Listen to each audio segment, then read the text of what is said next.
पंजाब के अंदर फतेह हासिल करने के बाद अब आम आदमी पार्टी पहुंच चुकी है गुजरात, क्योंकि गुजरात में अब होने वाले हैं इलेक्शन और इसलिए आम आदमी पार्टी पूरे जोरों शोरों से गुजरात के अंदर अपनी पार्टी का प्रचार कर रही है, जिसके चलते ही गुजरात के अंदर एक बहुत बड़ा रोड शो देखने को मिला, जहां पर पंजाब के सीएम भगवंत मान जी पहुंचे थे और गुजरात के लोगों ने उनका फूलों से स्वागत किया और वहां पर लोगों की भीड़ उमड़ आई, जिसको देखकर लगता है बाकी पार्टियों को अब इस बारे में सोचना पड़ेगा कि आपकी इस आंधी को कैसे रोका जाए। आप आपके बारे में क्या कहना चाहते हैं, कमेंट्स में जाकर जरूर बताइएगा।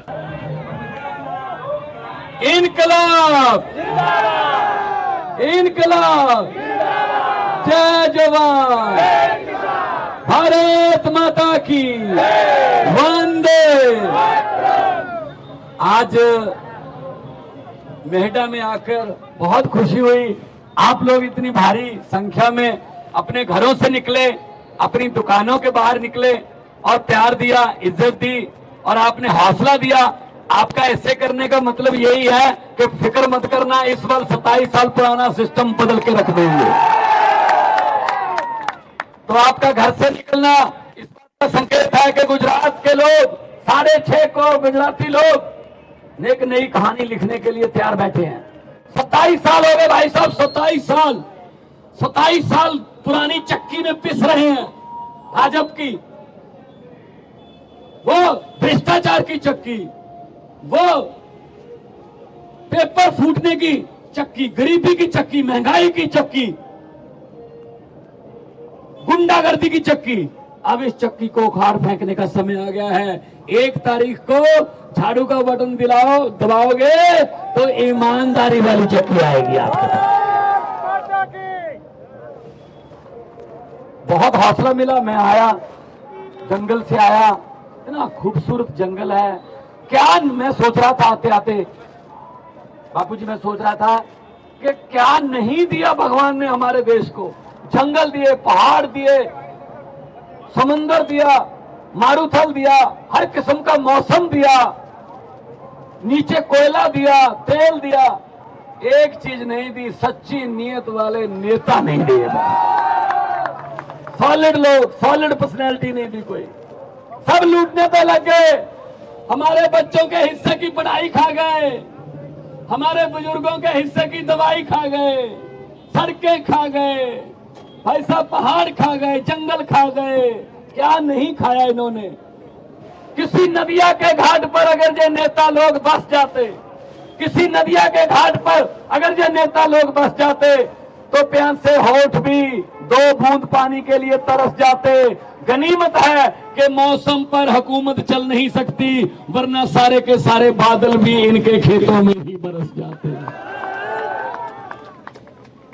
बारिश भी हमारी ले जाते हैं, वो तो गनीमत है कि मौसम पे इनकी हुकूमत चलती नहीं। इतना कुछ खा गए। ये पैसे देंगे, लालच देंगे आपको। पैसे से इलेक्शन नहीं जीता जाता। हमारे पास पैसे नहीं है, दिल्ली जीती हुई है। हमारे पास पैसे नहीं है, पंजाब जीता हुआ है। बड़े बड़े पैसे वालों को लोगों ने हराया है, पैसे भी लिए और हराया भी। ये तो करशन बापूजी जैसे लोग जो समाज की सेवा करना चाहते हैं, ऐसे लोग विधानसभा में जाएंगे तो अच्छे कानून बन के आएंगे, अच्छे कानून बन के आएंगे। अगर पैसे वाले वो भ्रष्टाचारियों को भेजोगे तो वो अपने लिए कानून बनाएंगे, अपने बेटे बेटियों के लिए कानून बनाएंगे, हमारे लिए कुछ नहीं सोचते वो। इसलिए मैं आपको कहना चाहता हूं, हुकूमत वो करते हैं जिनका दिलों पर राज होता है। यूं कहने को तो मुर्गे के सर पे भी ताज होता है। तो झाड़ू का बटन दबेगा ना? जोर से बताइए। बापूजी ने कागज नॉमिनेशन भर दिया, वो इलेक्शन का नहीं भरा, वो सिलेक्शन का भरा है। तो मैं तो यही चाहूंगा कि अच्छे लोगों को आगे आना चाहिए। बुरे लोग इसलिए ज्यादा बुरे हो जाते हैं कि अच्छे लोग आते नहीं हैं। उनके सामने आइए कि नहीं भाई, ये देश आपके बाप का नहीं है। देश 130 करोड़ लोगों का है।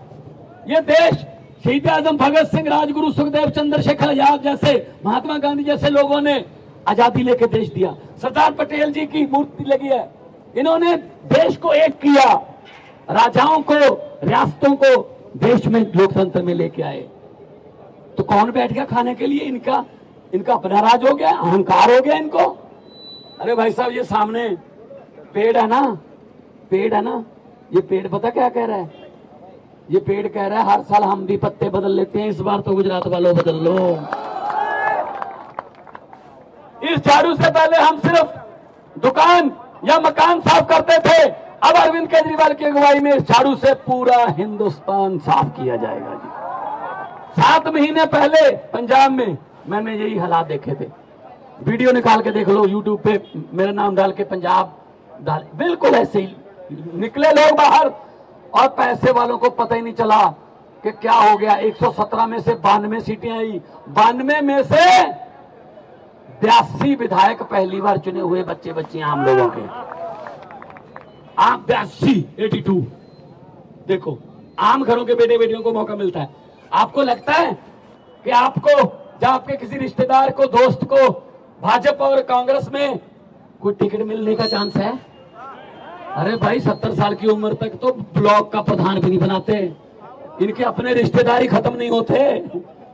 ये मामा का बेटा, ये फुआ का बेटा, ये क्यों भी? हम क्या जिंदाबाद मुर्दाबाद करने के लिए रखे हुए हैं? क्या हमारे बच्चे बच्चियों को चेयरमैन की कुर्सी पर बैठना नहीं आता? क्या हमारे पिताजी को, जो हमारे चाचा जी को मंत्री वाली गाड़ी में बैठना नहीं आता? टिकट नहीं देते, मौका नहीं देते।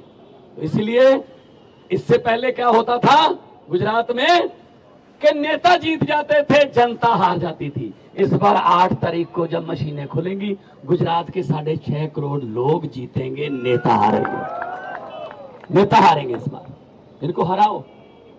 पंजाब में मैंने कहा था कि हम बिजली फ्री करेंगे। अरविंद केजरीवाल जी ने गारंटी दी थी कि बिजली फ्री कर देंगे पंजाब में।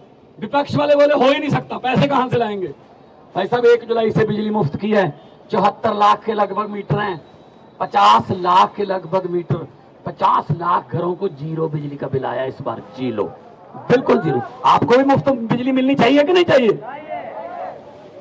तो फिर आपको मिलेगी बिजली। बिजली आपकी है, जंगल आपका है, जमीन आपकी, जल आपका। क्यों नहीं मिलता भी हमें जो हमारा हक? रोजगार नहीं मिलता, पेपर फूट जाते हैं। एक नौजवान, अभी आ रहा था, मैं गाड़ी रोक ली मैंने, एक नौजवान रोने लगा कि जी मैं बहुत पढ़ाई करता हूं, बहुत इंटेलिजेंट हूं, हर पेपर के लिए तैयारी करता हूं, रात को 12 बजे तक पढ़ता हूं, सुबह 4 बजे उठ के फिर पढ़ता हूं, मुझे लगता है मेरी किताब मेरे घर की और मेरी किस्मत बदल देगी, लेकिन सर दिल टूट चुका है, इतनी बार पेपर फूटते हैं, अब क्या करें सर, इतने पैसे नहीं है, सिर्फ नेताओं के बेटे बेटियां उन अफसरों की कुर्सियों पर बैठते हैं। फूटता है ना पेपर जहां पे? पंजाब में और दिल्ली में ऐसा नहीं होता जी, पेपर नहीं फूटता, कोई सिफारिश नहीं चलेगी किसी की, कोई पैसा नहीं। हमने एंटी करप्शन हेल्पलाइन जारी कर दी आते ही पंजाब में। हमने कहा कि आप जाते हो किसी दफ्तर में, कोई सरकारी बाबू आपसे पैसे मांग रहा है भ्रष्टाचार के लिए, तो आप उसको मना मत करना, जेब में हाथ डाल के मोबाइल निकालना, उसकी वीडियो बना के हमें भेज देना, बाकी काम सरकार का है। 250 से ज्यादा आदमियों को जेल कर चुके हैं। फिर उन्होंने क्या तरीका निकाला भ्रष्टाचारियों ने? उन्होंने अपने दफ्तर के सामने लिख के लगा दिया कि मोबाइल फोन अंदर लेकर आना मना है। तो फिर हम कौन सा काम है? फिर हमने भी बोल दिया कि जिसके दफ्तर के बाहर ये लिखा होगा कि मोबाइल फोन अंदर लेके जाना मना है, उसको ऑटोमेटिकली भ्रष्ट मानकर उस पर केस दर्ज कर दिया जाएगा। बस क्यों भाई, अंदर कोई गुप्त मीटिंग करनी है, मोबाइल फोन का क्या प्रॉब्लम है? इसका मतलब तुम करते हो काम, वो तुम डरते हो इस बात से कि लोग कहीं मेरी वीडियो बना के भेज ना दें। ऐसे ठीक आएंगे सर, ये ऐसे किए हैं ठीक। हमने पंजाब में हमने मोहल्ला क्लिनिक बनाए, 15 अगस्त तक 100, अभी आने वाले दिनों में 400 मोहल्ला क्लिनिक और तैयार होकर बिल्कुल लोगों की सेवा में लग जाएंगे। आज की खबर बताता हूं, सेंटर की एक एजेंसी है जो ये चेक करती है कि सुविधाएं जो सरकारें दे रही हैं प्रदेशों की, वो क्या लोगों तक पहुंचती हैं। सेंटर की एक एजेंसी ने आज, मुझे तो सुबह खबर मिली, खुशखबरी मिली कि सेंटर की एजेंसी ने पंजाब के मोहल्ला क्लिनिकों को बहुत ही शानदार का दर्जा दिया है। बहुत शानदार मोहल्ला क्लिनिक बने हुए, लाखों लोग आते हैं। छोटी सी बीमारी के लिए हमें बड़े अस्पताल नहीं जाना पड़ता। आपके यहाँ 100 फीट इधर 100 मीटर इधर मोहल्ला क्लिनिक होगा, डॉक्टर होगा, दवाइयां देगा मुफ्त। अगर कोई टेस्ट करना है वहीं पे ब्लड का सैंपल ले लिया जाएगा, अगले दिन रिपोर्ट आ जाएगी आपके मोबाइल पर और आपको बुला लिया जाएगा, ये दवाइयां बदलनी पड़ेंगी, ऐसे मोहल्ला क्लिनिक चलते हैं भाई साहब। अगर नीयत अच्छी हो, दिल्ली में भी ऐसा होता है, दिल्ली में बिजली, हमारे यहाँ बिजली फ्री, दिल्ली में बिजली फ्री। पहले क्या होता था पंजाब में भी और दिल्ली में भी, बिजली आए ना आए बिल जरूर आता था। और अब क्या हो गया, अब बिजली 24 घंटे, बिल आता नहीं है। ये फर्क है बस सच्ची नीयत का। खजाना कोई खाली नहीं होता, नीयत खाली है इनकी नीयत। आप लोग टैक्स देते हो, चाय बनाते हो, तीली बाल जलाते हो, टैक्स होता है। चाय में पत्ती डालते हो, टैक्स है। चीनी डालते हो, टैक्स है। दूध डालते हो, टैक्स है। आटे पे टैक्स है, परांठे पे टैक्स है। मोबाइल फोन करते हो, टैक्स है। मोटरसाइकिल स्टार्ट करते हो, टैक्स है। बाजार से सब्जी लाते हो, टैक्स है। शाम को बिस्तर पर बैठकर सोचते हो अब कोई टैक्स नहीं है। नहीं नहीं भाई साहब, आप सो जाओ, पंखा चल रहा है, वो टैक्स है। हम तो सोते हुए भी टैक्स दे रहे हैं, फिर खजाना खाली कैसे हो गया? इसलिए मैं आपसे ये कहने आया हूं, आप भले ही मेरा सारा भाषण भूल जाइए, कोई भी चीज याद मत रखिए, पर 1 तारीख को जब जाओगे ना, एक बात मेरी याद रख लेना, आपके सामने एक मशीन पड़ी होगी, उस मशीन में बटन के सामने चुनाव चिन्ह होंगे। वो बटन ना तो किसी हाथ पंजे का है, ना कमल के फूल का है, ना किसी हाथी का है, ना किसी सीढ़ी का है, और ना ही वो बटन किसी झाड़ू का है। असल में वो बटन आपकी और आपके बच्चों की किस्मत का बटन है भाई साहब। अगर तो अच्छा बटन दबा दोगे झाड़ू वाला, किस्मत चमक जाएगी। अगर दूसरा ही दबाना है, 27 साल हो गए, 32 हो जाएंगे, और क्या है इसमें, क्या हो जाएगा। इनसे पीछा छुड़ाने का बहुत अच्छा मौका है। बाकी रही कांग्रेस, कांग्रेस तो कोमा में चली गई। कांग्रेस वाले तो, उनको तो अपने दफ्तर के सामने लिख के लगा देना चाहिए, यहां पर लोगों द्वारा चुने हुए विधायक सस्ते रेटों पर बेचे जाते हैं। कांग्रेस की हालत तो 90 साल बुजुर्ग की तरह हो गई, जिसके घर वालों को डॉक्टर भी बोल देता है घर ले जाके सेवा कर लो, अब इसमें कुछ नहीं है। कांग्रेस तो पास्ट हो गया, कांग्रेस तो थी हो गया, एक थी कांग्रेस बस। दिल्ली में 2015 में देश की राजधानी में चुनाव हुआ और देश की सबसे बड़ी पार्टी कहलाने वाली कांग्रेस, कितने एमएलए आए? 0। 5 साल बाद फिर इलेक्शन हुआ 2020 में, और फिर कांग्रेस ने मेहनत की, और मेहनत की वजह से फिर तो 2020 में 0। जिस इलाके में राहुल गांधी जी रहते हैं, जिस नई दिल्ली का इलाका है, जिस इलाके में प्रियंका गांधी, सोनिया गांधी और इनके बड़े बड़े कांग्रेस के नेता रहते हैं, वहां से तीसरी बार एमएलए पता कौन है? अरविंद केजरीवाल। चलो वो तो क्या वोट डालेंगे, सोनिया गांधी ने तो आम आदमी पार्टी को क्या वोट देनी है, लेकिन उनके घर पे काम करने वाले माली, नौकर, ये सब आम आदमी पार्टी को वोट देते हैं, क्योंकि वो देखते रहते हैं आता कौन है घर पे, कौन सी बातें चलती हैं, कैसे मिलके ये लूटते हैं, वो देखते रहते हैं। तो इसलिए मैं आपको कहने आया हूं, ये भ्रष्टाचारियों को बोल देना।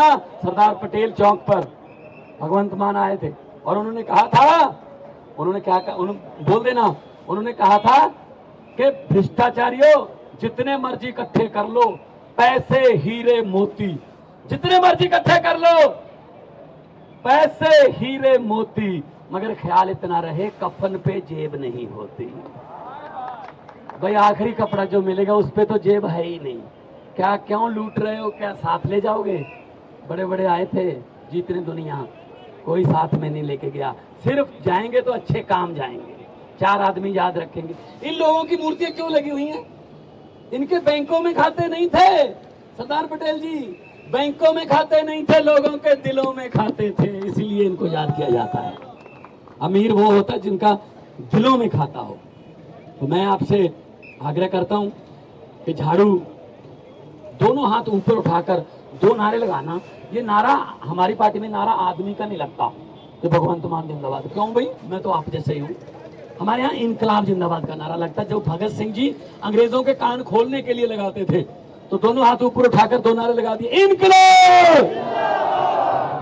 पता क्या है, एक बात बताऊं, यहाँ पे ना भाजपा वाले भी खड़े होंगे बीच में, सीआईडी वाले भी खड़े हैं। उन्होंने बताना है कि इतनी जोर से तो नारे सुने नहीं जी, ये तो काम हो गया हमारा। तो तो इसलिए उनको बताने से पहले हम उन्हीं के कान तक पहुंचा देते हैं जिनको बताना है। थोड़ा जोर से लगाइए, इनकलाब! भारत माता की जय जवान, बोले सोनिया। मैं 1 मिनट के लिए कहूंगा कसम बापू जी को कि वो धन्यवाद करें।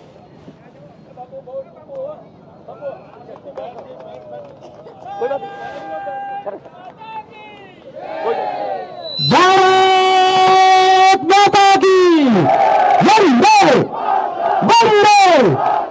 खूब टૂંકું બોલવાનું છે। વિશ્વાસ લઈને ઘરે જજો આઠમીએ।